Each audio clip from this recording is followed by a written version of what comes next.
হাবিবুল্লাহকে জেরা করে চেন্নাই থেকে এসটিএফ এর জালে আরও এক জঙ্গি।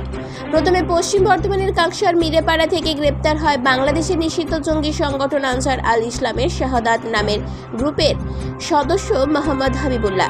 তাকে জেরা করে উত্তর 24 পরগনার গায়েঘাটা থেকে গ্রেপ্তার হয় নবদ্বীপের জঙ্গি শেখ হারেজ। তারপরেই চেন্নাইয়ের আরও জঙ্গি শেখ আনোয়ার খোঁজ পায় পুলিশের স্পেশাল টাস্ক ফোর্স।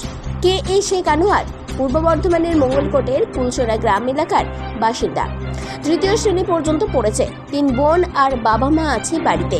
চেন্নাইয়ে লন্ড্রিতে কাজ করে অর্থ উপার্জন করে বাড়িতে পাঠাতো বলে পরিবারকে আর এলাকাবাসীকে জানাতো।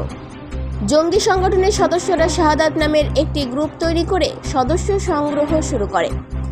এই জঙ্গি সংগঠনের সাথে ওতপ্রোতভাবে জড়িত ছিল কাকসার মোহাম্মদ হাবিবুল্লাহ। তাকে জেরা করে প্রথমে উত্তর 24 পরগনার গায়েঘাটা থেকে শেখ হারেজ এবং চেন্নাই থেকে শেখ আনোয়ারকে গ্রেপ্তার করা হয়।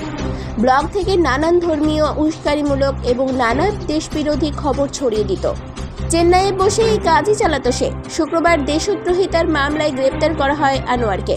ধৃতকে দুর্গাপুর মহকুমা আদালতে পেশ করলে 14 দিনের পুলিশি হেফাজতের নির্দেশ দেন। তারপরে এসটিএফ এর কর্মকর্তারা শেখ আনোয়ারকে নিজেদের হেফাজতে নিয়ে যায়।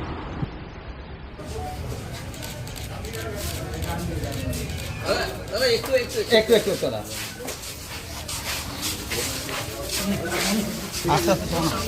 আস্তে আস্তে গাড়ি দরজাটা ছাড়ো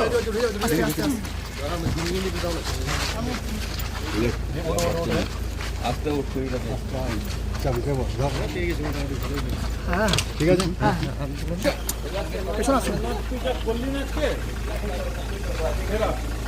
বিপ্লব পার্টি না আরে নিলয়দা ভাই চাপ নিও না